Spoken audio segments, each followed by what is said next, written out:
24 पे थे यार।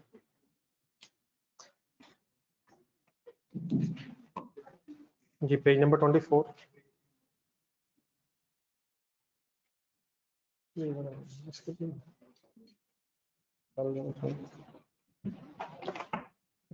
क्वेश्चन नंबर 1 हो रहा था मेरे ख्याल 2014 तक हुआ था।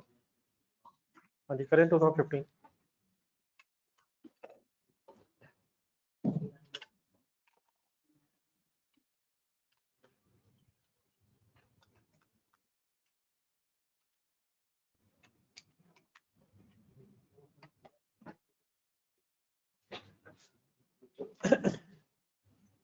ये ऑनलाइन स्टूडेंट्स वापसी होगी। क्वेश्चन नंबर 1 पेज नंबर 24 30 जून 2024 वाली एंट्रीज हो गई हैं। 25 में सोचे को एंट्री होनी, सॉरी 2014 में हो गई हैं, 15 में। ठीक है माइंड।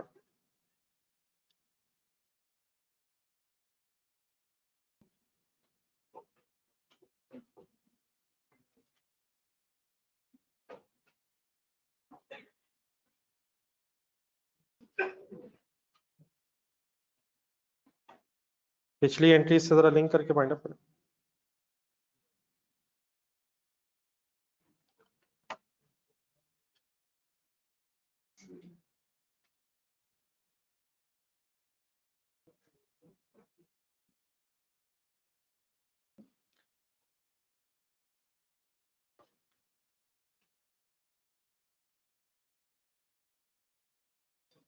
खोलें रजिस्टर सर, रजिस्टर ही नहीं खुल रहा।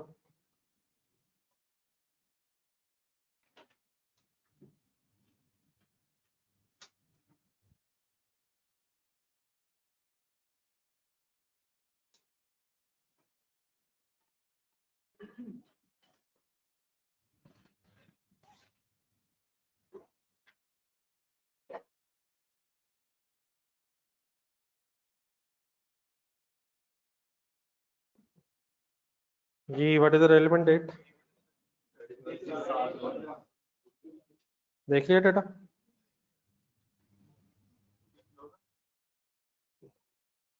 Thirty first July 14।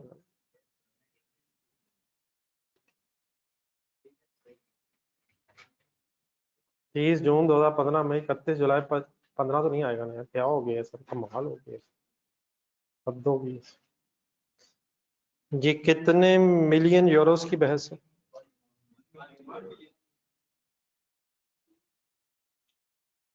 जब पेमेंट डेट आई है तो यूरो डॉलर का एक्सचेंज रेट क्या हो गया? Divided by 0.8 multiplied by 1 is equal to कितने मिलियन डॉलर्स की पेमेंट कितने मिलियन डॉलर्स में हो रही है? नहीं, नहीं यूरो में नहीं, वो बहस खत्म हो गई। डॉलर्स में बहस है सर। यूरो तो वही है, 1 मिलियन यूरो बार बार चली जा रहे हैं। कितने मिलियन डॉलर्स की पेमेंट कितने मिलियन डॉलर्स के पेबल के अगेंस्ट हो रही है? 1250 मिलियन वाले पेबल की पेमेंट 1.25 मिलियन डॉलर्स में हो रही है। कमाल हो गया। ठीक है, शुरू में उस वक्त भी रेट वही था, लेकिन सब्सिक्वेंटली आगे आते आते आते आते अब आपकी लायबिलिटी कितने डॉलर्स पे आई हुई है? तो कितने मिलियन डॉलर्स की पेमेंट कितने मिलियन डॉलर्स में हो रही है? 1.428571 मिलियन डॉलर की पेमेंट, सॉरी 1.428571 का पेबल 1.25 मिलियन में पे हो रहा है। पेमेंट ज्यादा हो रही है कम हो रही है? गेन है सर।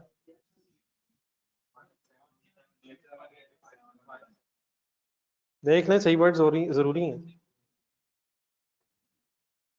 एक दफा फाइनली सुना दें कितने मिलियन डॉलर और कितने मिलियन डॉलर।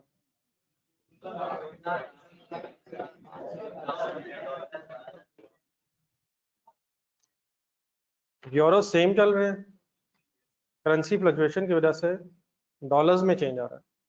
तो हमारी बुक्स में 1.428571 मिलियन पे ये पेएबल आ गया था, लेकिन जब पेमेंट हुई है तो दोबारा 1.25 मिलियन पे हुई है, तो कम पेमेंट हुई इन टर्म्स ऑफ डॉलर्स।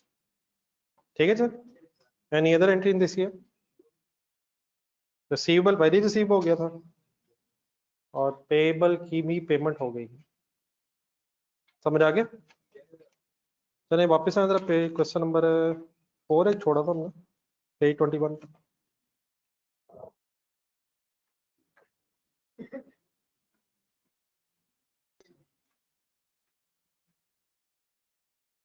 DND के नाम से। Any confusion sir? एनी बड़ी सर? ये मौन है सर।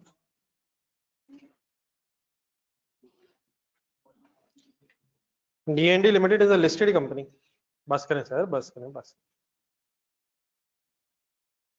पता ही नहीं चलने दे रहे इतनी देर से। DND limited is listed company having operations with in Pakistan. करें सर, गेम थोड़ी सी एडवांस हो रही है। During the year ended 31st December 2016, company contracted to purchase plants and machinery from a US company. The terms and conditions therefore are given below. Total cost of the contract is 100,000 US dollars. Payment to be made in accordance with the following schedule. On signing the contract, which is 1st July 2016 date, $20,000 payable है. On shipment September 30th 2016, $50,000 payable है। ये किस चीज का breakup है? $1,00,000 जो देना different dates पे देना है। शिपमेंट का क्या मतलब होगा? फर्स्ट पैराग्राफ पढ़ के नहीं, फर्स्ट पैराग्राफ पढ़ के कहां से कहां चीजें आनी है? तो जब शिपमेंट होगी कहां से, तो उस वक्त $50,000 देना। After installation and test run, जब इंस्टॉल कर लेंगे और टेस्ट कर लेंगे 31 जनवरी पे 2017 पे, तो बाकी 30,000 तब देना है। ये सही है ट्रांसलेशन मेरी? शिपमेंट के साथ एक स्टार लगा हुआ था, टेबल के नीचे स्टार में लिखा हुआ है risk and rewards of ownership are transferred on shipment. Purchase कब हो जाती है? जब पैसे दे दें। सेल कब हो जाती है? जब पैसे ले लें। सेल कब हो जाती है? जब सेल हो जाती है। परचेज कब होती है? जब परचेज हो जाती है। अब इस तरह के वर्ड सुने, रिस्क एंड रिवॉर्ड्स ट्रांसफर हो जाए। चलिए आगे चलते हैं फिर। Contract went through in accordance with the schedule, and the company made all the payments on the time. Schedule के मुताबिक सब कुछ होता रहा और सारी पेमेंट्स अल्हम्दुलिल्लाह आपने टाइम पे पे कर। Following exchange rates are available. Different dates के एक्सचेंज रेट्स पाकिस्तानी रुपीस के मुकाबले में गिवन है। ऐसे ही रिक्वायर्ड आपसे ये prepare journals to show how the above contract should be accounted for under IAS 21 for NG register.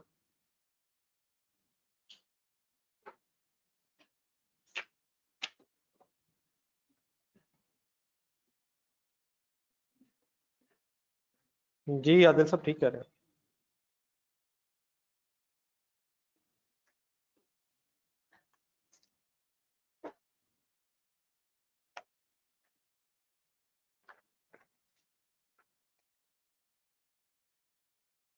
Ji sir, business name sir, silent business name बता दें सर। जर्नल एंट्रीज ही रिकॉर्ड है जी, journal, लेकिन कोई year mention नहीं है। तो जो जो एंट्रीज पॉसिबल हैं वो करवा दें जरा। ईयर एंडेड है रिक्वायरमेंट में, लेकिन जनरली बताया क्या होगा।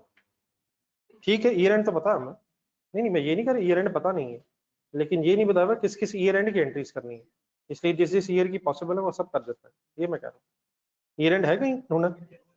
यस सर, फर्स्ट पैराग्राफ में बताया हुआ ईयर एंड पता है, लेकिन किस किस ईयर की एंट्रीज करनी है ये अगर नहीं पता तो जहां जहां हो सकती है वो कर देते हैं। मैं सिंपली ये कह रहा हूँ।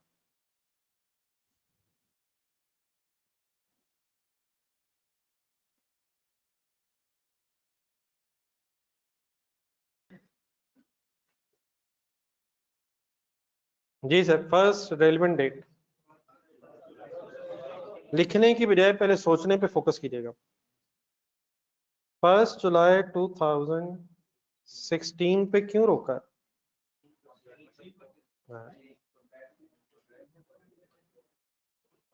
कॉन्ट्रैक्ट हो गई, परचेज हो गई, पेमेंट हो गई। किस चीज की पेमेंट हुई है? कॉन्ट्रैक्ट की। चलो ठीक, मशीन की एंट्री बताएं सर। एडवांस पेमेंट हुई है, मशीन हमारी होगी। मशीन हमारी कब होगी? जब सारी पेमेंट्स कर देंगे। नहीं, अकॉर्डिंग टू क्वेश्चन जब शिपमेंट होगी तो उसने नीचे लिखा रिस्क एंड रिवॉर्ड्स ट्रांसफर होगा। सेल उस दिन होती है जब रिस्क एंड रिवॉर्ड सेलर से बायर को ट्रांसफर होता है, और जिस दिन सेलर की सेल होती है उस दिन बायर की परचेज होती है। ठीक है बर्ड्स मेरा, अकॉर्डिंग टू क्वेश्चन किस दिन रिस्क एंड रिवॉर्ड ट्रांसफर हो रहा है? जिस दिन शिपमेंट हो रही। तो मशीन किस दिन डेबिट करेंगे? मशीन के नाम से एसेट किस दिन बनाएंगे?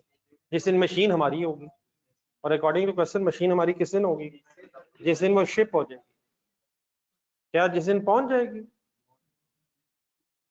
जिस दिन शिपमेंट हो जाएगी। कहां से? जब यूएस से चलनी शुरू हो जाएगी तो उस दिन सेलर की सेल हो जाएगी, हमारी परचेज हो जाएगी, उसको बाद में फर्दर सोचेंगे। अब 1 जुलाई को जो पैसे दिए जा रहे हैं, क्या इस दिन मशीन डेबिट और कैश क्रेडिट होगा? क्या ये पैसे इस वक्त वर्क इन प्रोसेस होगी? क्या ये एडवांस है? क्या ये मशीनरी बनानी शुरू कर दी है? ये मशीनरी अभी हमारी है ही नहीं है। कॉन्ट्रैक्ट साइनिंग पे हमसे 20,000 रुपया डिमांड किया जा रहा है। क्या ये एडवांस डेबिट है? क्या एंट्री करेंगे? Advance debit, bank credit. Bank जरा कर लेते हैं, नॉर्मली बैंकिंग चैनल से पैसे जाते हैं। कितने डॉलर्स की बहस हो रही है, लेकिन क्या डॉलर्स में वर्किंग होनी है? क्या पाकिस्तान में वापस आ गए हम? फंक्शनल करेंसी क्या है? रुपीज। फंक्शनल करेंसी किसे कहते हैं? Local currency. पाकिस्तान में वापस आ गए, पाकिस्तानी कंपनी। जी एंट्री बताएं। Advance to supplier debit, bank credit. चलेगा सर? कैसे वर्किंग करूं? 20,000 डिवाइडेड बाय 60 डिवाइडेड बाय 1 है, रिलैक्स होकर मल्टीप्लाइड बाय 60.5 ही बन रहा है। सबको पता है डिवाइड बाय 1 है, डॉलर डिवाइड बाय डॉलर है, और मल्टीप्लाइड बाय रुपीस है, तो गेम दोबारा पाकिस्तान वापस आ गई। 1.21 मिलियन रुपीस में ही लिखना है। चले रुपीस में लिखते हैं, 1 मिनट सोच लें, कोई कंफ्यूजन? देख लें जरा डाटा तुम्हारा।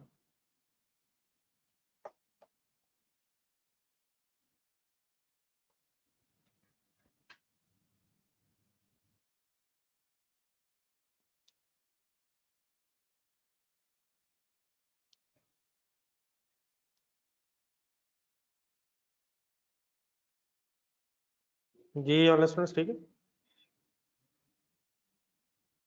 चलो आगे। जी नेक्स्ट डेट बताएं। 30 सितंबर 2016। जी डाटा देखें। पहले अपना ज़हन बनाएं, क्या होना इस दिन।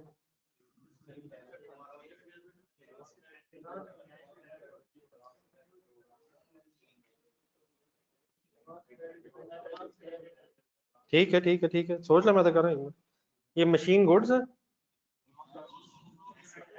नहीं वैसे यार, गुड्स भी तो एसेट ही है। यस सर, ये गुड्स भी एसेट ही है।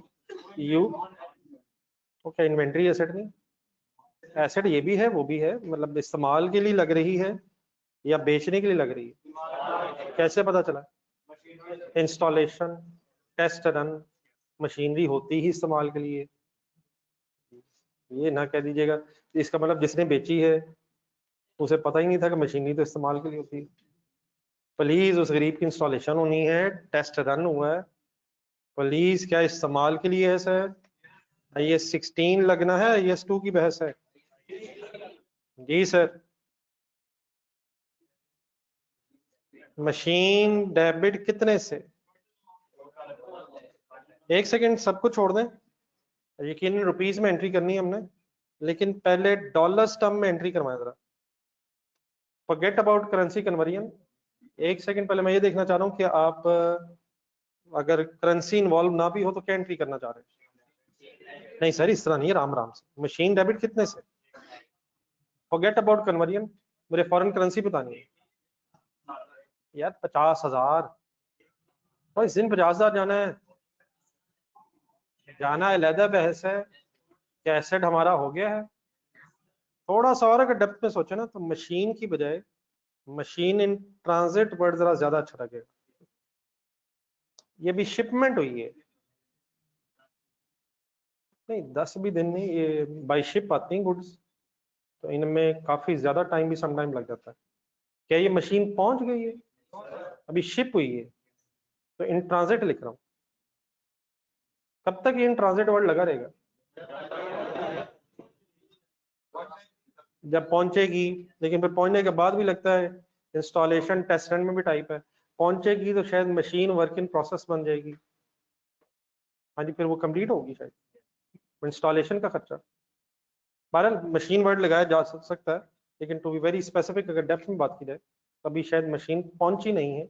अगर पहुंची नहीं तो हमारी कैसे होगी, रिस्क एंड अवॉर्ड ट्रांसफर होगा।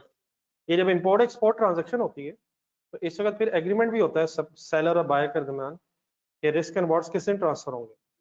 तो ये डिपेंड करता है एग्रीमेंट पे, समटाइम शिपमेंट पे भी हो सकता है रिस्क एंड अवॉर्ड्स ट्रांसफर हो जाए, और समटाइम्स डिलीवरी पे भी रिस्क एंड अवॉर्ड्स ट्रांसफर हो सकता है। तो इसलिए स्टार लगा के उसने खास तौर पे आपको बताया कि रिस्क एंड अवॉर्ड्स किस दिन ट्रांसफर हो रहे हैं। लेकिन ये कोई जरूरी नहीं है, हम क्वेश्चन देखेंगे डिपेंडिंग अपॉन द सिचुएशन। ये अराइवल ऑफ द गुड्स पे भी रिस्क एंड अवॉर्ड्स ट्रांसफर हो सकते हैं। ठीक है मेरी बात यहाँ तक। तो बता दें फाइनली क्या हेड बनाओ, मशीनरी या इन ट्रांजिट। सिर्फ मशीनरी लिख दो, नहीं हेड हेड ठीक है। पहले फॉरेन करेंसी लिखवा रहे हैं आप, 1 लाख ओके। अब एंट्री पूरी करवाएं। ये मशीन आने से फिर जो एडवांस दिया था वो तो खत्म हो जाएगा, एडवांस के नाम से जो एसेट है वो खत्म हो जाएगा। आगे हिम्मत, बैंक क्रेडिट बाय 50,000, और क्या बाकी $30,000 हमारे पेएबल हो जाएंगे सर। तो इसमें सर कुछ एंट्री बननी है, मशीन हमारी होने से एसेट टोटल अमाउंट पे रिकॉर्ड होगा। 20,000 ऑलरेडी दिया हुआ था, वो फिर अब एडवांस नहीं रहेगा, 50 अभी दे देंगे और बाकी 30 फिर लायबिलिटी बन जाएगा। ये मैंने रुपीस में बात की है या फॉरेन करेंसी में बात की, एनी कंफ्यूजन। अब इसी फॉरेन करेंसी ट्रांजैक्शन को हमने रुपीस में कन्वर्ट करने की कोशिश करनी है। आपने अगर लिखना होगा तो बाद में वर्किंग्स में लिख लीजिएगा, लेकिन पहले जरा इस फॉरेन करेंसी ट्रांजैक्शन को मुझे जरा रुपीस में कन्वर्ट करवा के जरा कंप्लीट करवाएं जरा, थोड़ा सा नजर आ जाएगा दोनों तरफ। पहले पहले कंप्लीट करवाएं जरा। जी ऑनलाइन स्टूडेंट्स प्लीज रेडी। जी बताएं, machine in transit lakh multiplied by क्या करूं। अब ये किस दिन ट्रांजैक्शन है, 30 सितंबर। जी सर, लाख मल्टीप्लाइड बाय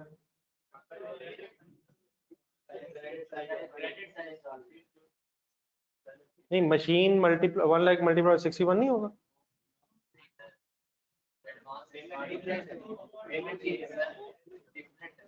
चले आगे चलते हैं। एडवांस क्रेडिट बाय बताएं। 20,000 मल्टीप्लाइड बाय 61। और यार 61 रेट हो गया है, और 30 सितंबर को रेट 61 हो गया है।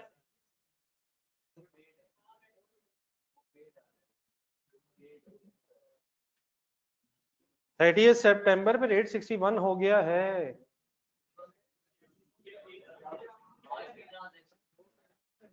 लेकिन अब बात जरा ध्यान से सुना जरा, ये बेटा जो पहला $20,000 है ना, वो हमने 60.5 के हिसाब से पे कर दिया हुआ है। अब अगर फर्दर फ्लक्चुएशन हो रही है फॉरेन करेंसी में, तो हमारा ये 20,000 चेंज नहीं होगा। ये $20,000 हमें किस रेट के हिसाब से पड़ गए हैं जो पढ़ने थे, वो तो हम पेमेंट कर चुके हैं। तो क्या मल्टीप्लाइड बाय 61 करके ये एडवांस खत्म होगा? ये बात समझ आ रही है? $20,000 हमें किस रेट पे पड़ चुके हैं। अच्छा एक बात गौर से सुने, लेट्स अज्यूम 1 जुलाई को हमने 100% पेमेंट कर दी होती एडवांस में, सारा $1,00,000 एडवांस में दे दिया होता। आप बताएं हम एंट्री क्या करते हैं? पहले एंट्री बताएं। जब एसेट आया, एसेट डेबिट एडवांस क्रेडिट, किस अमाउंट से? बाद में अगर रेट चेंज हो भी रहे हैं और हमने सारी पेमेंट पहले कर दी है, तो सब्सिक्वेंट रेट्स की फ्लक्चुएशन हमें इफेक्ट नहीं करेगी। मतलब मेरी इस बात कही है कि जो पैसे दे दिए हैं उन्हें अब दोबारा मैयर करने की जरूरत नहीं है। वो 12100000 से ही एडवांस खत्म हो रहा है। अगर सारे ही पैसे दे दिए होते तो फिर भी एक्सचेंज रेट यूज करने की जरूरत नहीं थी। यहां तक कुछ समझ आ रही मेरी बात? तो why we are not remeasuring it, क्योंकि ऑलरेडी जो अमाउंट थी उसी ने खत्म होना है। वो तो पहले ही हमने डॉलर्स में 60.5 के हिसाब से दे दी थी। अब अगर रेट बढ़ा भी है तो हमें कोई उससे नुकसान नहीं हुआ। क्या रेट बढ़ने से इस केस में नुकसान था? नहीं, इस केस में नुकसान ही था। अगर सपोज ये हमने $20,000 ना दिया होता पहले, तो अब किस रेट के हिसाब से देना पड़ना था? 60.5 की बजाय 61 के हिसाब से कर देना था, तो 50 पैसा पर डॉलर एक्स्ट्रा देना पड़ना था। काश पूरा $1,00,000 ही दे दिया होता, लेकिन बाद में अगर 50 हो जाता तो इन्ना लिल्लाहि व इन्ना इलैहि राजिऊन क्यों दिए? तो ये तो फिर काश जो है वो मेरे जैसे जो बड़े अक्लमंद बनते हैं वो फिर काश काश के चक्कर में पड़ जाते हैं। ठीक है सर, मेरी बात क्लियर हुई है सर? आगे बढ़े। ये एंट्री क्या बैंक इसी दिन पेमेंट होगी? कितनी? 50,000 इंटू इज इक्वल टू 30500000। और पेबल भी क्या इसी दिन के रेट से लायबिलिटी बनेगा? 60.5 के हिसाब से लायबिलिटी बनेगा? 61 के हिसाब से बनेगा या उस दिन के हिसाब से बनेगा जिस दिन इसने पे होना? उस दिन का रेट तो अभी हमें पता भी नहीं होगा, उस दिन का रेट अभी हमें पता ही नहीं होगा। तो ये सिंपली स्पॉट रेट मींस इसी दिन का रेट लग रहा है। क्लियर हो रहा है? लेकिन क्या सब्सिक्वेंटली रेट बदलने से हमारे इस पेबल की मेजरमेंट में चेंज आ सकता है? आंसर बताइएगा। 18300000 30,000 सॉरी 30,000 मल्टीप्लाइड बाय 60,000। अब क्रेडिट तो आपने कर लिया, डेबिट कुछ नहीं करना। आए सर, प्लीज आए sir, welcome to class, come all of you sir, it's an honour, please थोड़ा आगे आ जाए बस। जी सर, कुछ डेबिट होना है सर? तो डेबिट भी तो $1,00,000 इंटू 61 होना है ना यार। अब पूरी बात मेरी ध्यान से सुने जरा, हमें ये लाख सारे $1,00,000 $1,00,000 61 के हिसाब से नहीं पड़े। हमें 1,00,000 में से $20,000 60.5 के हिसाब से ही पड़े हैं। हाँ, जो बाकी डॉलर हमने पे नहीं किए थे वो अब 61 के हिसाब से ही पड़ रहे हैं।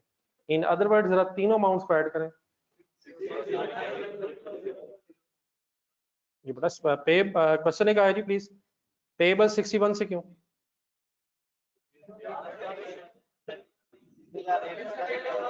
बेटा इस दिन तो अब रेट 61 ही है ना, या उस दिन का रेट लगा लें जिस दिन पैसे देने हैं। अब हमें इस वक्त तो पता है, लेकिन जिस दिन की एंट्री हो रही है उस दिन आपको कौन सा रेट नहीं पता होगा, पिछले नहीं पता होंगे, तो फिर पिछले के हिसाब से 60.5 के हिसाब से क्यों नहीं कर लेते? वो है ही नहीं। आज हमारी लाइब्रेरी 61 के हिसाब से ही है। ठीक है, क्लियर है जी? मैं क्रेडिट्स को प्लस करने को कह रहा था।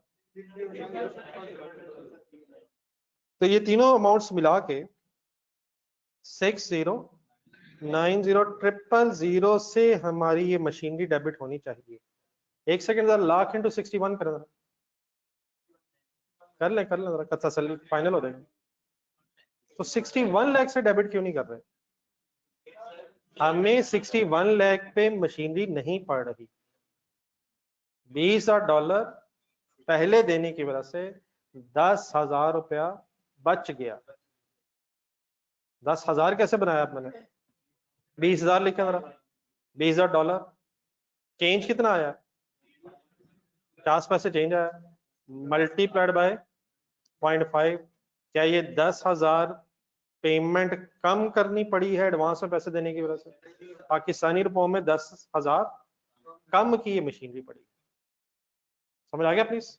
तो शायद ये फिर 6090 हमने एक बैलेंसिंग फिगर कैलकुलेट की। बैलेंसिंग समझेंगे, पहले क्रेडिट से इकट्ठे किए तो फिर इतने से डेबिट होनी चाहिए। डेफिनेटली अलग-अलग भी एंट्री सोची जा सकती है। Machinery debit, advance credit 12,10,000, machinery debit, bank credit 30,50,000, और मशीनरी डेबिट, पेबल क्रेडिट 18,30,000। लेकिन अलग-अलग एंट्रीज करने की बजाय हमने शायद एक कंपाउंड एंट्री कर दी।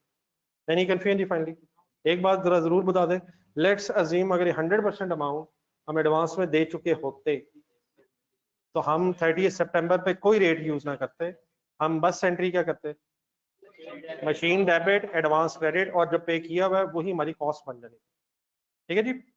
ये बड़ा 61 क्लियर हो गया? चलिए लिखे जी। मेरी सजेशन है कि ये वर्किंग में अगर डॉलर्स में भी एंट्री लिख ली जाए तो शायद हेल्पफुल रहेगी।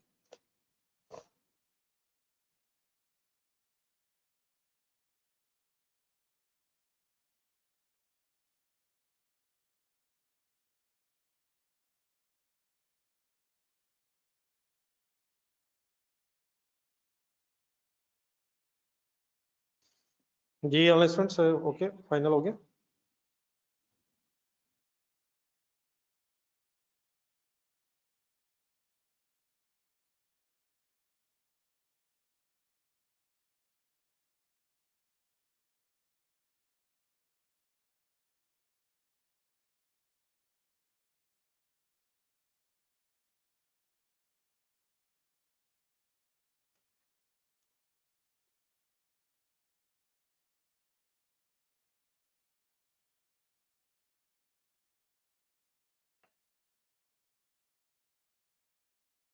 जी क्वेश्चन सिर्फ इस एंट्री की वजह से मैंने करवाया, बाकी every other thing remain same, complete करवाया। क्वेश्चन सिर्फ इस एंट्री की वजह से आपके सामने डिस्कस करना जरूरी था, वरना शायद आपको बाकी पता है। अगर लिख ले तो बता दो। ये एक मिनट, एक जस्ट मिनट।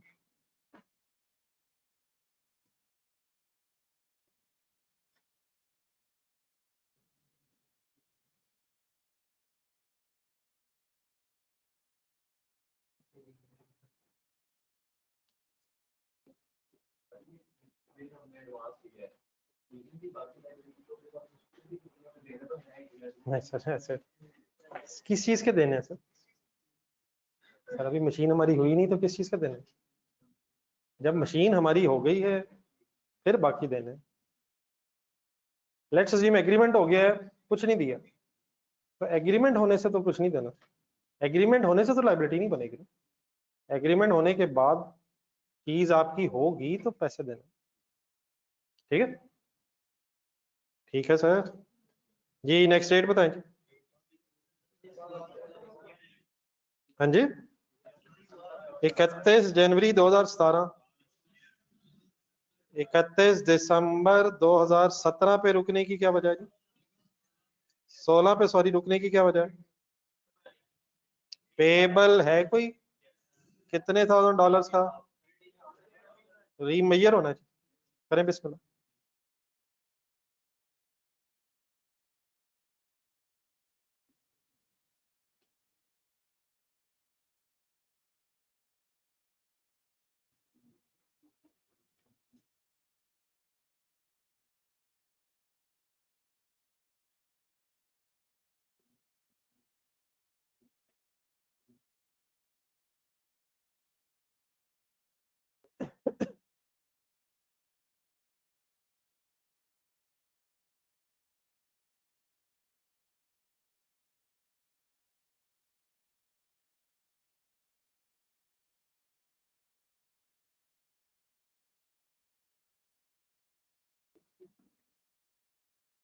जी अपने आप को एक सेंटेंस सुना के वाइंड अप करें। कितने वाली लायबिलिटी कितने पे मैयर हो रही है? क्या लायबिलिटी 6000 से बढ़ रही है तो पेबल क्रेडिट हो गया जी। और लायबिलिटी बढ़ना आपको फॉरेक्स लॉस की तरफ ले जाएगा।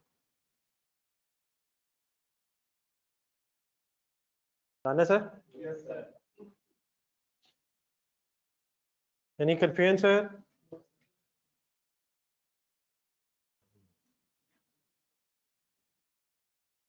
जी इस साल कोई और एंट्री? जी next relevant year for the year ended 31 December 2017। जी 2016 तक कोई इशू? जी 17 में कोई एंट्री? पेमेंट के अलावा भी एक चीज सोचनी चाहिए था। बेहतरीन आपने बात की है, लेकिन उससे पहले भी एक चीज सोचनी चाहिए।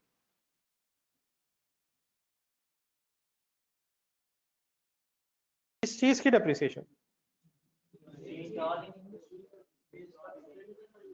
नहीं अब नहीं 2016 में कोई डेप्रिसिएशन नहीं, ये भी क्लियर रखें जी प्लीज। मशीनरी इंस्टॉल कब हुई है? 31 जनवरी पे। तो इंस्टॉल होगी तो अवेलेबल फॉर यूज होगी। तो 2016 में कोई डेप्रिसिएशन की बहस नहीं है।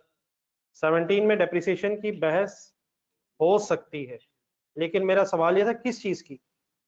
किस चीज की डेप्रिसिएशन? मशीनरी इन ट्रांजिट की। तो हमारा हम एक हेड सही करना चाहिए पहले। 31 जनवरी पे मशीन इन ट्रांजिट हेड खत्म होके मशीनरी के नाम से पहले एसेट बन जाना चाहिए। और यहीं पे जरा रुकें, दोबारा सोचें, अगर यहाँ कोई इंस्टॉलेशन कॉस्ट दी होती तो फिर वो मशीनरी की कॉस्ट में कैपिटलाइज भी होनी चाहिए। इन अदर वर्ड बाकी सारी चीजें अपनी जगह वही है जो हमें पता है। तो हमने ऊपर जब मशीन डेबिट किए तो इन ट्रांजिट के नाम से किए, तो मेरा ख्याल उस इन ट्रांजिट के हेड को पहले खत्म हो जाना चाहिए। किस हेड के साथ? तो एक ट्रांसफर एंट्री सॉर्ट ऑफ है, एक हेड सही करना है। Machine debit machine in transit credit कितने से? कितने से सर? आप ये 6090 ही फिलहाल आ रहा है, लेकिन अगर फॉर एग्जांपल कोई इंस्टॉलेशन कॉस्ट, बल्कि और जरा डेप्थ में सोचें, अगर कोई इंपोर्ट ड्यूटी पे इंपोर्ट ड्यूटी दी होती इंपोर्ट पे, custom duty, non refundable taxes, installation cost, वो सारा कुछ इसमें ऐड होना था। और फिर शायद machine debit total cost in transit 6090, और बाकी फिर अगर कोई एक्स्ट्रा है तो उसका कैश क्रेडिट होना था। ठीक है, लेकिन अब किस चीज़ की इंफॉर्मेशन नहीं है, ना कोई कस्टम ड्यूटी का पता है, ना कोई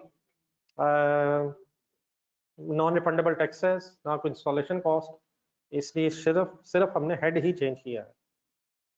ठीक है, अब करें पेमेंट। डेप्रिसिएशन जो है अब कब सोचेंगे, वो तो ईयर एंड पे सोचेंगे। तो पहले 31 जनवरी पे पेमेंट की बहस करें, वो करते हैं फिर बात। पहले जो पेएबल रह गया था $30,000 का, उसकी जरा सेटलमेंट करते हैं। Any confusion online students?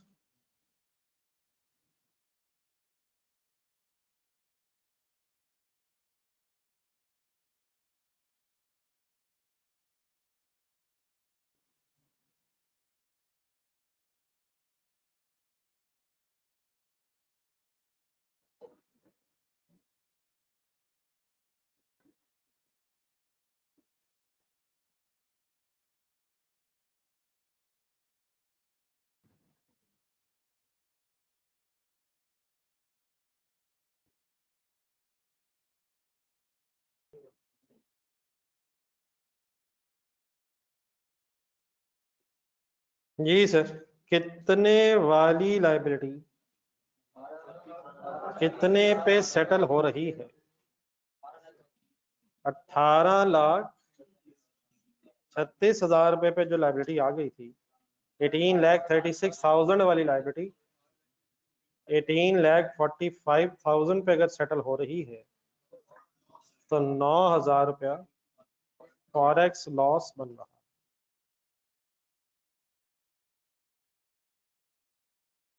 है। Any confusion?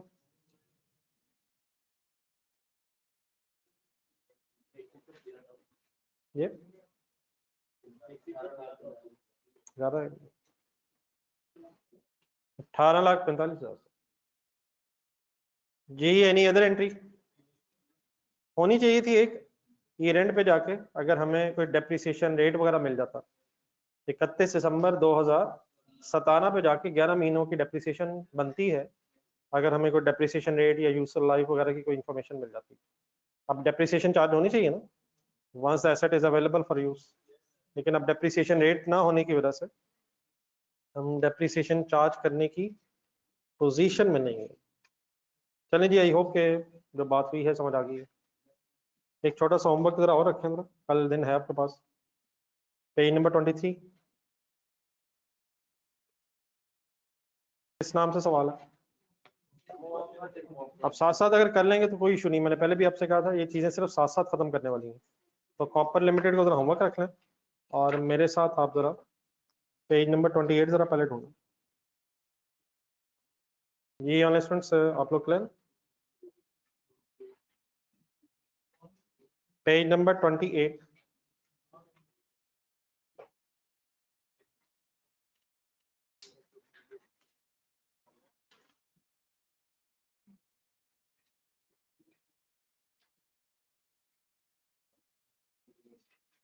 अच्छा जी, रेट चेंज होने से एसेट कम ज्यादा नहीं हो रहा, रेट चेंज होने से आपको पैसे कम ज्यादा देने पड़ रहे हैं। तो रेट की फ्लक्चुएशन की वजह से पेबल आपका इफेक्ट हो रहा है। एसेट तो आ गया जितने का आ गया, रेट चेंज होने से आपकी पेमेंट डिफरेंट हो रही है। एसेट तो जितने का था, अगर उतने दिन उसी दिन पैसे दे देते तो पैसा तो मजा नहीं थी। तो पैसे ना देने की वजह से आपको सब्सिक्वेंटली एक्सचेंज गेन या लॉस का इफेक्ट लेना पड़ रहा है। अगर जिस दिन चीज आई उसी दिन पैसे दे देते आप तो ऐसा तो मजा नहीं थी। तो ये जो फर्दर आपको एक्सचेंज रेट का प्रॉब्लम आ रहा है, ये एसेट खरीदने की वजह से नहीं है, ये पैसे ना देने की वजह से है। और सिमिलरली अगर दूसरी तरफ जाए तो सेल करने की वजह से ये नहीं है, ये पैसे उस दिन ना लेने की वजह से। तो एक्सचेंज गेन और लॉस का जो इफेक्ट है वो रिसीवेबल और पेबल्स के साथ, ठीक है प्लीज। और इसलिए फिर वो प्रॉफिट एंड लॉस में जा रहा है। नहीं, एडवांस में कोई फॉरेन एक्सचेंज गेन लॉस नहीं है, वो क्वेश्चन में से और है, वो में से एक्सचेंज गेन लॉस की बहस हो रही है। लेकिन आपने जो बात की एडवांस में तो कोई एक्सचेंज गेन लॉस नहीं। एडवांस दे देने की वजह से हमें फॉरेन करेंसी फ्लक्चुएशन से हम एडवांस में पैसे दे देने, एडवांस में $20,000 दे देने की वजह से हम फॉरेन करेंसी फ्लक्चुएशन से बच गए। अगर हम सारे पैसे ही एडवांस में दे देते, अब बाद में रेट जो मर्जी होता, अगर हम 1 जुलाई पे सारी पेमेंट कर देते, बाद में फॉरेन करेंसी बढ़ती कम होती, हमें इससे कोई फर्क नहीं पड़ना। अगर फॉर एग्जांपल 30 सितंबर पे सारे बाकी दे देते, $80,000 इसी दिन दे देते, तो उसके बाद भी हमें कोई फर्क नहीं पड़ना था। 50,000 जो उस दिन दिए, ठीक है, 30 सितंबर पे, उसके बाद उस $50,000 पे हमें कोई एक्सचेंज गेन लॉस नहीं होता। तो जो पैसे नहीं दिए उस पे हमें सब्सिक्वेंटली ये ध्यान रखना पड़ रहा है कि पैसे ना देने की वजह से सब्सिक्वेंटली क्या फॉरेन एक्सचेंज करेंसी फ्लक्चुएशन हमें अफेक्ट कर रही है, नहीं कर रही। ठीक है जी सर, पेज नंबर 28 के जरा एंड पे आना आपने। जो हमने डिस्कशन की है इस टॉपिक में, वो हमने कुछ एक्सपोर्ट्स कुछ इंपोर्ट्स की बात कर ली है। लेकिन क्या फॉरेन करेंसी में लोन लिए और दिए जा सकते हैं? किसी फॉरेन कंट्री से लोन लिया जा सकता है, दिया जा सकता है? पाकिस्तान में तो ये बात समझना कोई मुश्किल बात नहीं है।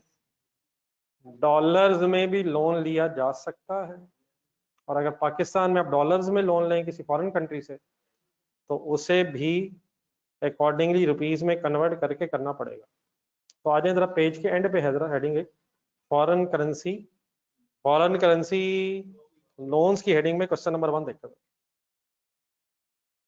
जी। कॉन्सेप्ट्स आपको पता चल गए हैं सारे, तो बिल्कुल रिलैक्स होकर सोचना है आपने और मुझे जरा वर्किंग करवानी है। क्या कॉन्सेप्ट होगा एक क्वेश्चन की बेस पे बात करते हैं। On 1 January 2020, ready? सब रेडी हैं sir?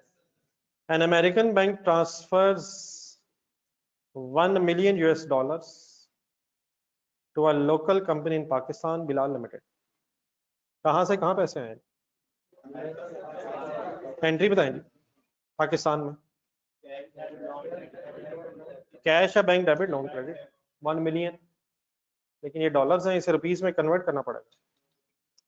Second line, in return for a promise to pay fixed interest of 8% per year for 2 years due at the end of each year of the loan period, that is 31st December, and a payment of 1 million at the end of the 2 years period। पढ़ें जी तीनों line दोबारा, बताएं story के कितने loan लिए, कब लिए, पहला इंटरेस्ट किस दिन देंगे? 31 दिसंबर 2020, किस रेट के हिसाब से? फिर दूसरे साल का भी बनेगा, और फाइनली 2 साल बाद प्रिंसिपल वापस होना है। 2 साल का लोन लग रहा है। At the Inception of the loan 8% is the market rate for similar 2-year loan, 2-year fix interest dollar denominated loans, means उसे मार्केट रेट दिया। नेक्स्ट लाइन, बीएल्स फंक्शनल करेंसी किसे कहते हैं? जब तक मैं कुछ ना बताऊं प्लीज, लोकल करेंसी तो दैट इज पाक रुपीस है, आप पाकिस्तान में अल्हम्दुलिल्लाह है। Exchange rates over the period of loan और 1 जनवरी का रेट दिया हुआ है, एक एवरेज एक्सचेंज रेट दिया हुआ है 2020 में। ये नई चीज हमारे लिए, पहले ये नहीं आया। फिर 31 दिसंबर 2020 का रेट है, फिर एवरेज रेट एक और दिया हुआ है 2021 का, और फिर एक 31 दिसंबर का रेट दिया हुआ है। थोड़ी देर पहले क्लास का स्टार्ट में, सुबह वाली क्लास में एक मैंने स्पॉट रेट वर्ड बताया था, उसका क्या मतलब होता है? जिस दिन जो रेट एप्लीकेबल है उसे स्पॉट रेट कहते हैं। ये 1 जनवरी का स्पॉट रेट है ऊपर, फिर 31 दिसंबर का है एक लाइन छोड़ के, फिर 31 दिसंबर 2021 का एक स्पॉट रेट दिया हुआ है। बीच में एवरेज क्या है, क्यों है, इसको मैं डिस्कस करता हूँ, आप जरा रिक्वायरमेंट पढ़ लें। जनरल एंट्रीज आपने करनी है, बीएल की बुक्स में 2 सालों की एंट्रीज है। पढ़ें जी, बिस्मिल्लाह, रजिस्टर खोलो।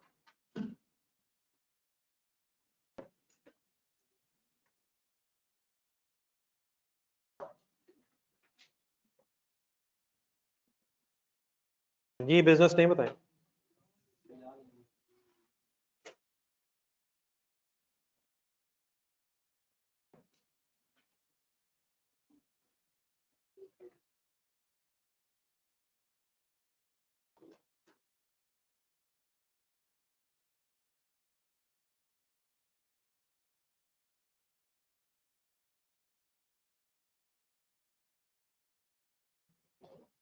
General entries for the year ended 30 जून 2020 से सॉरी शुरू करें।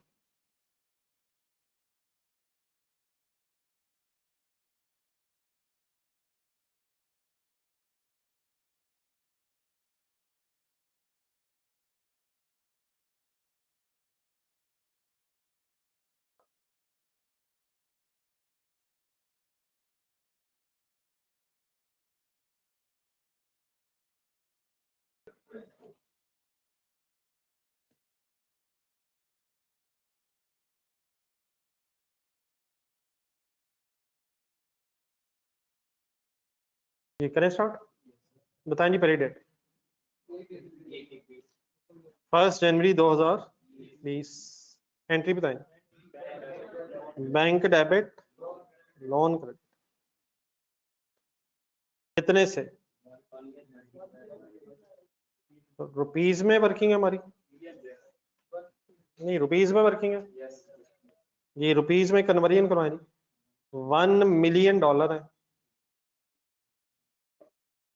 मल्टीप्लाइड बाय 150, तो हाउ मच रुपीज? अब रुपीज 1000 में लिखूं, पूरे लिखूं, या रुपीज मिलियंस में ले जाऊं? ले जाऊं मिलियंस में कर ले यार, हो जाएगा ना, 150 मिलियन बनता है। 1 × 150, देख ले कैसे करना है। जीरो लगाते हैं सर, मिलियंस में कर लें, तो 1 मिलियन है इंटू 150 है, उनका 1 मिलियन है, हमारा 150 मिलियन है। आपके सामने ही यार, हाँ जी, चले उस जमाने की बात हो रही जी। Any confusion in the entry? किस दिन का रेट लिया जी आपने?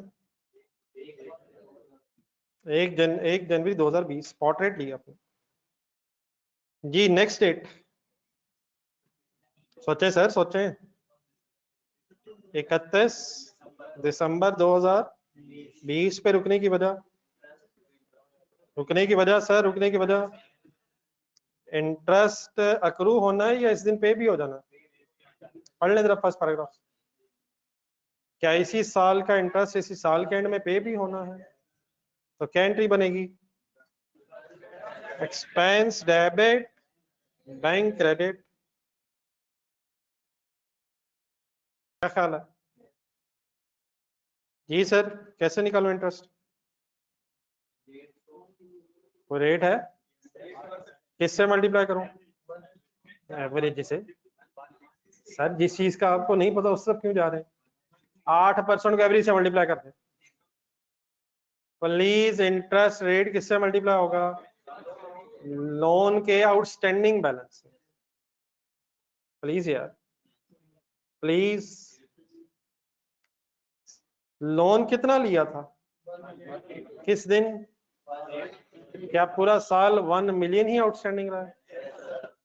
अच्छा सर, ये जो रेट है ना, ये लोकल करेंसी पे नहीं लगना है, फॉरेन करेंसी ली है तो फॉरेन करेंसी पे ही रेट लगेगा। फॉरेन करेंसी में पहले इंटरेस्ट आएगा, फिर यकीनन पाकिस्तानी रुपीस में कैलकुलेट होगा। रुपयों पे इंटरेस्ट देना है या डॉलर्स पे इंटरेस्ट देना है, तो ये हमेशा इंटरेस्ट की इनिशियल कैलकुलेशन फॉरेन करेंसी में होगी।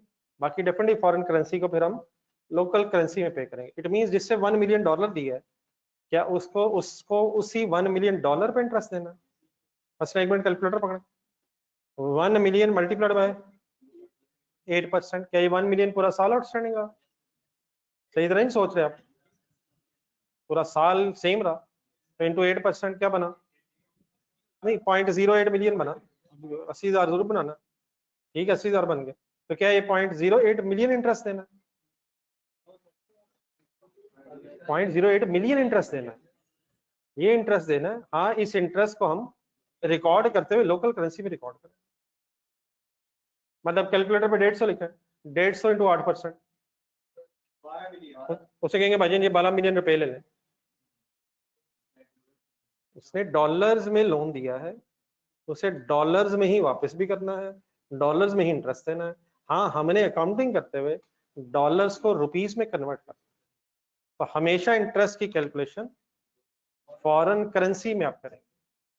हाँ, उसे रिकॉर्ड करते हुए फिर लोकल करेंसी में कन्वर्ट करें। अब एक मिनट जरा रुक जाए।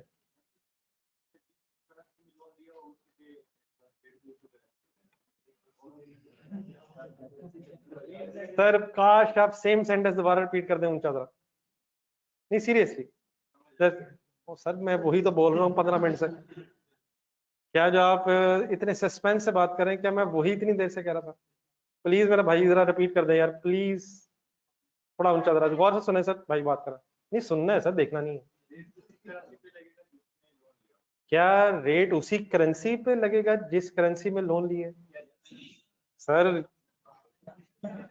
अरे खैर है वैसे आज तबीयत क्या हो गया, सुबह से पेबल बढ़ के डेबिट हो जा रहा है 2-3 दफा। अब ये कुछ सिग्नल प्रॉब्लम तो नहीं सर?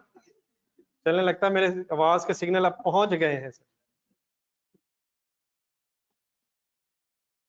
क्या हम सेम पेज पे हैं सर? जागल है सर। जी सर, क्या रेट उस करेंसी पे लगेगा जिस करेंसी में लोन है? रुक गए, अब लिखने की बारी नहीं आई। What is the outstanding balance of loan in terms of foreign currency? What is the rate?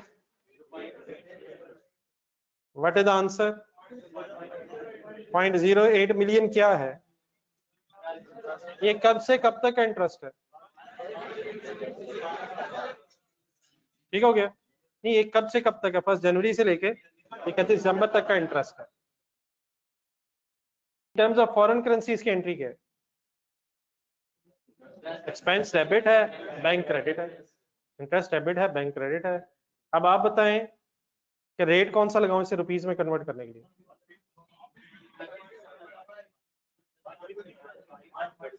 इस पे रेट क्या लगाऊं?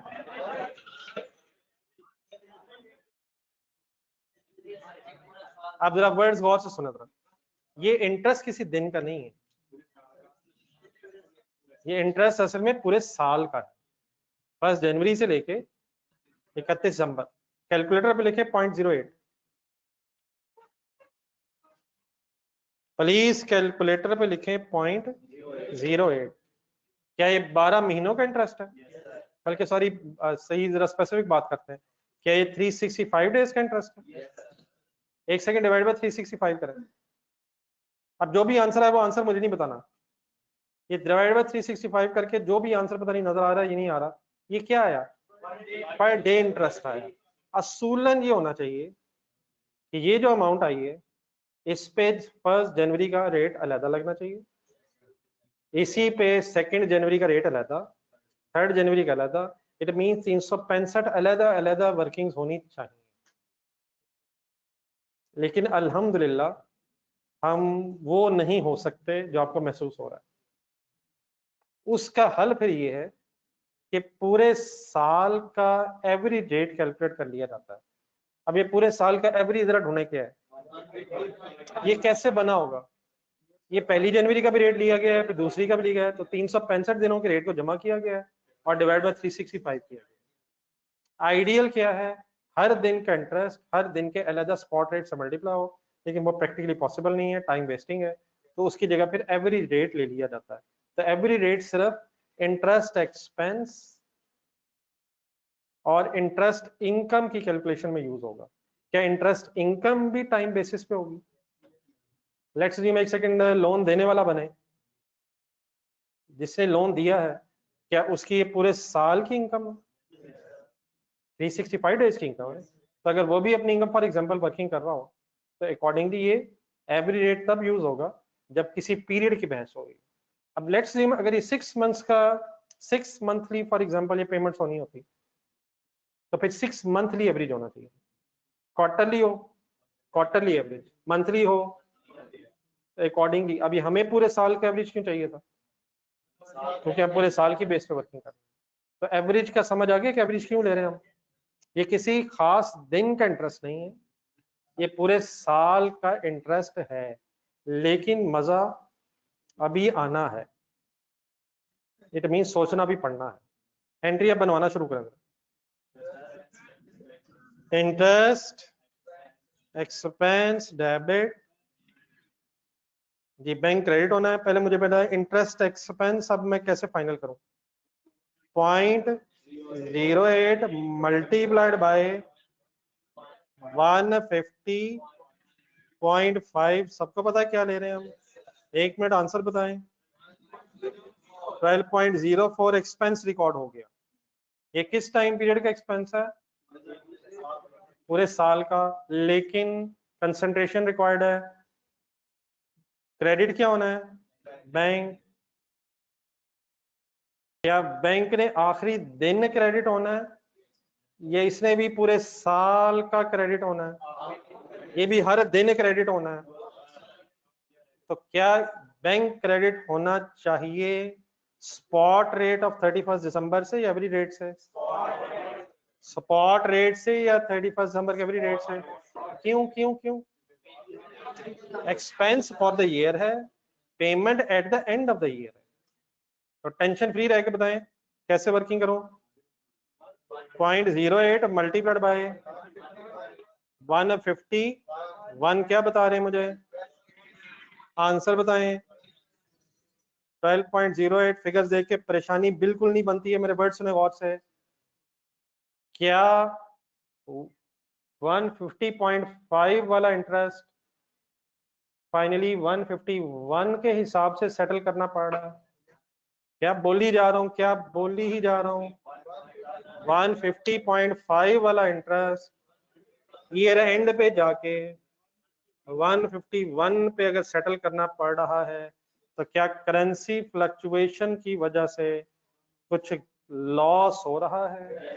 काश हर दिन का इंटरेस्ट हर दिन पे ही दे देते। क्या पूरे साल का इंटरेस्ट एंड पे करने की वजह से 0.5 रुपीज पर डॉलर ज्यादा देने पड़ रहे हैं? नहीं समझ आई? क्या समझ आई सर?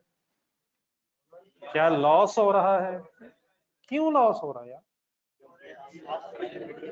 क्या ये दोनों फिगर सेम है? क्या कॉन्सेप्ट एक्सपेंस किस से डेबिट हुआ है? ये पूरे साल का एक्सपेंस है, लेकिन साथ साथ पे नहीं हुआ, पेमेंट ईयर एंड पे हुई है। देयरफॉर ईयर एंड पे रेट बढ़ जाने की वजह से 0.04 डिफरेंस ले रहा है, 0.04 ही बनता है। ज्यादा देना पड़ गया है या कम देना पड़ गया? तो 0.04 क्या है, कैसा लग रहा है? काश किस दिन दे देते, हर दिन का हर दिन दे देते। थोड़ा सा मेंशन कर लें, ये एवरेज रेट है और ये कौन सा है कौन सा कौन सा? Spot rate at the year and. Every rate से एक्सपेंस क्यों रिकॉर्ड कर रहे हैं? क्योंकि पूरे साल का। असल में एवरी रेट से नहीं करना चाह रहे हम हर दिन के रेट से कर रहे हैं, लेकिन उसका प्रैक्टिकली सॉल्व करते हुए हमने हर दिन के रेट की बजाय पूरे साल का ऑन एवरी रेट ले लिया है। आई होप कि मैं कुछ समझा पा रहा हूँ। देखें सर यहाँ पे क्लियर है?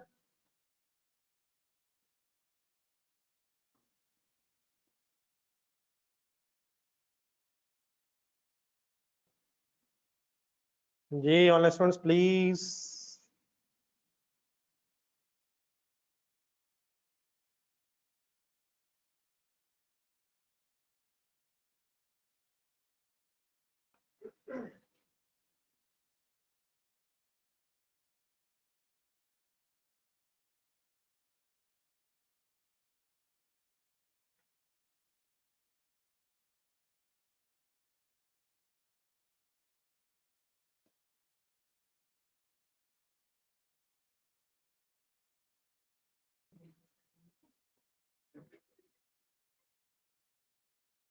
Any confusion sir? एक दफा रिपीट कर देंगे जरा ये थोड़े से वर्ड्स के साथ कि ये क्यों एक्सचेंज लॉस है?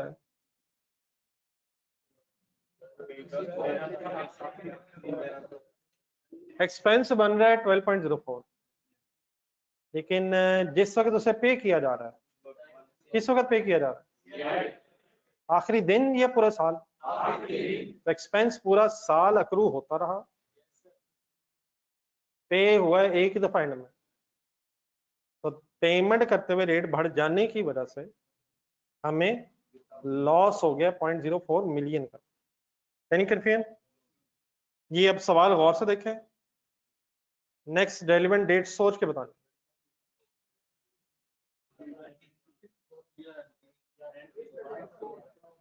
इकतीस दिसंबर 2020 दोबारा लिखें और लिख के बताएं एक भाई क्या कहना चाह रहा होगा। पेबल्स और रिसीवेबल्स रीमैयर होते हैं ईयर एंड पे, तो पेबल तो पे हो गया, लोन पेबल क्या स्टेटमेंट ऑफ फाइनेंशियल पोजीशन में लायबिलिटी में आना है? 150 मिलियन भी आना चाहिए, 150 मिलियन रुपए पे ही आना चाहिए।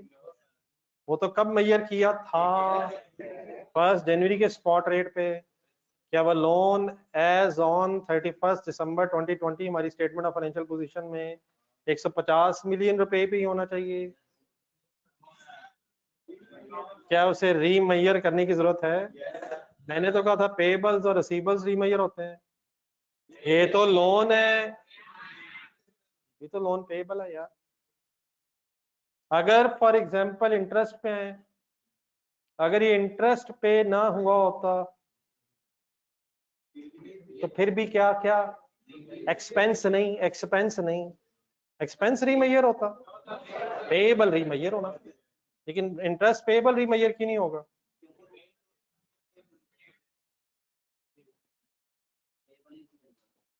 जी ठीक है जी।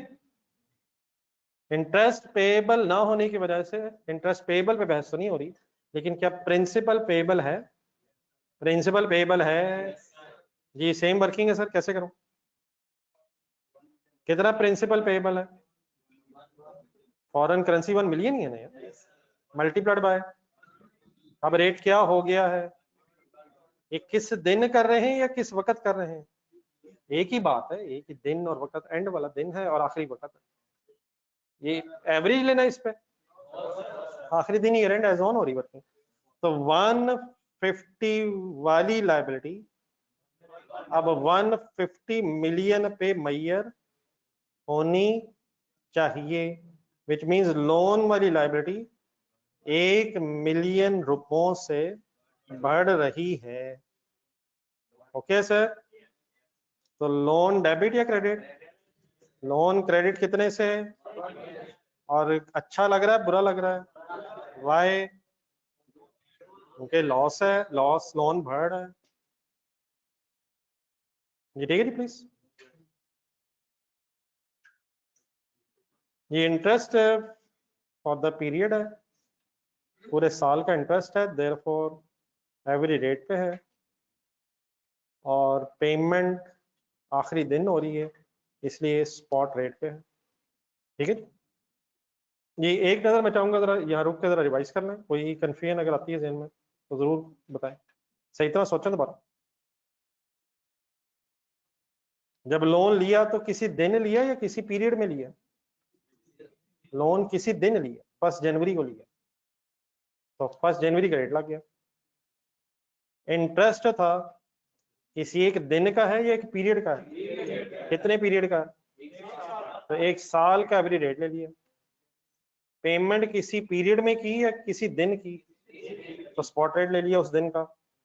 हाँ, स्पॉट रेट और एवरी रेट में डिफरेंस होने की वजह से फिर अकॉर्डिंगली हमें एक्सचेंज लॉस बर्दाश्त करना पड़ा। ये पेमेंट ना होती तो पेबल होता, रेट फिलहाल पहले वही होता है, बाद में रीमेजर होता है। पहले उसी से पेबल बना लेते, बाद में रीमेजर कर लेते एवरी रेट, एवरी रेट, और बाद में स्पॉट रेट से रीमेजर कर लेते। Spot spot sir sorry, spot से रीमेजर कर लेते, स्पॉट रेट से रीमेजर कर लेते। क्या हो गया जी? लास्ट में 1 मिलियन क्या याद आया?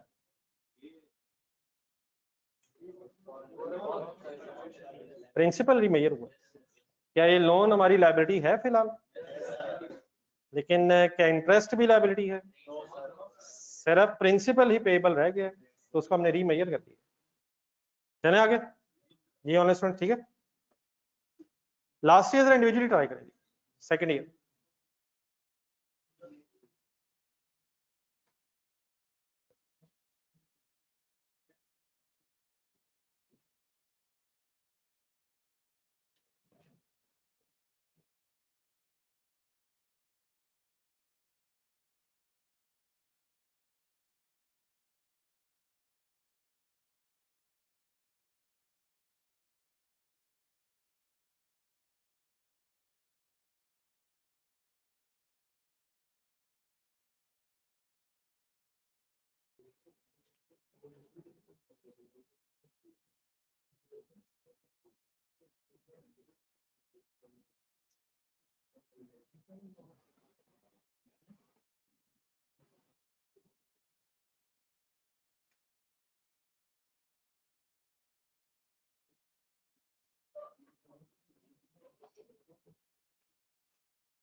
जी सर, वर्किंग प्लीज।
जी कंप्लीट कर लेंगे तो बताइएगा। जस्ट अ मिनट, करें बाकी।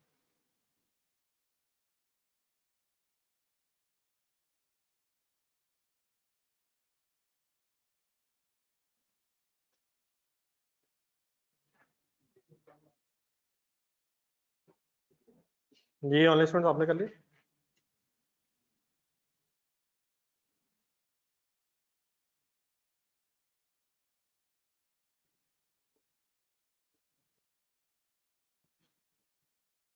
जी इस साल का एक्सपेंस कैलकुलेट करवाएं जी पहले फॉरेन करेंसी में। फॉरेन करेंसी में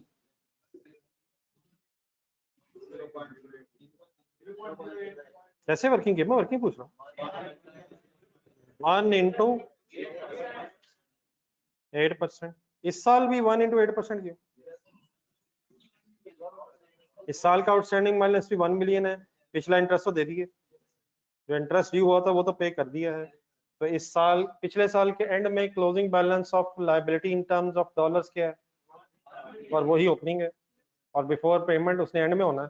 पूरा साल वंस अगेन 1 मिलियन ही आउटस्टैंडिंग रहा है इनटू 8%। तो इस साल का फॉरेन करेंसी में वंस अगेन इंटरेस्ट 0.08 मिलियन ही है। डन है यहाँ तक? अब इसको एक्सपेंस कैसे बनाओ इस साल का? अब किस साल का एवरी रेट लगाऊं? क्या है? 151.75। ये इस साल का इंटरेस्ट है, देयरफॉर इस साल का एवरी रेट लगाया, अमाउंट बनी 12.14। लेकिन वंस अगेन पेमेंट किस दिन हो रही है? तो स्पॉट रेट क्या है इस दिन? 152.5 आंसर 12.2। कितने मिलियन का एक्सपेंस कितने मिलियन में पे हो रहा है? डिफरेंस बताएं। 0.06 मिलियन का वंस अगेन एक्सचेंज लॉस इसलिए बन रहा है क्योंकि रेट्स बढ़ रहे हैं और पैसे दे रहे हैं आप। डन है सर? लेकिन एक काम और होना चाहिए, रीमेजरमेंट होनी चाहिए या लोन की वापसी होनी है। नहीं नहीं, रीमेजर नहीं होना। 2 साल बाद रीपेमेंट होती, प्रिंसिपल भी वापस होना। करें, एक मिनट जिन्होंने नहीं किया प्रिंसिपल की रीपेमेंट करें। 2 साल बाद अकॉर्डिंग टू सवाल लोन भी वापस होना। Loan debit, bank credit, amounts का डिसीजन लें। जस्ट मिनट, कर लें। सिंपल बात हो रही।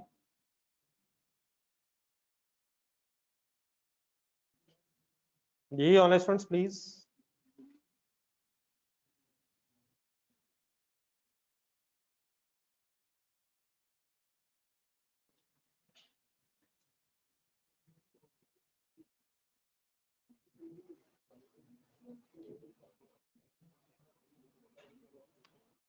Please online students.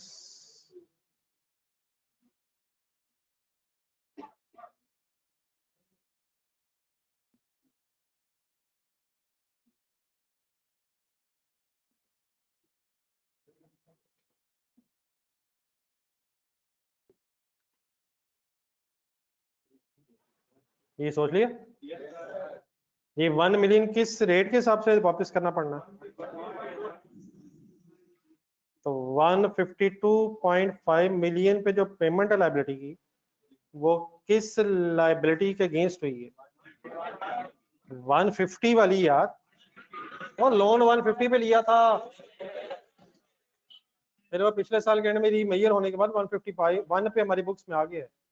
151 पे हमारी बुक्स में आ गया था। तो कितने रुपए वाला लोन कितने रुपए में सेटल हुआ है? तो 1.5 मिलियन का फर्दर एक्सचेंज लॉस हो रहा है। ओके है सर? देख लीजिएगा, आई एम अज्यूमिंग के बात समझ आ गई।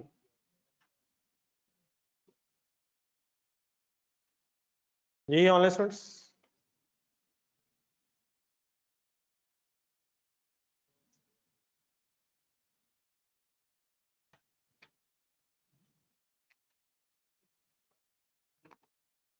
Any confusion please?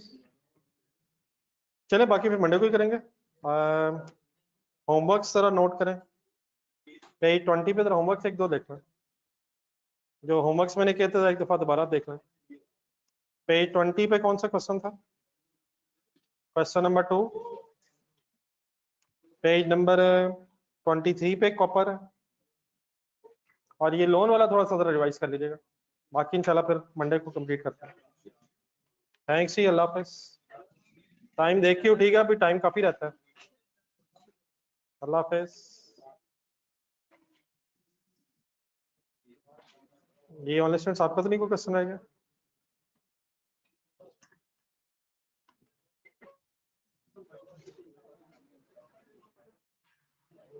Allah Hafiz.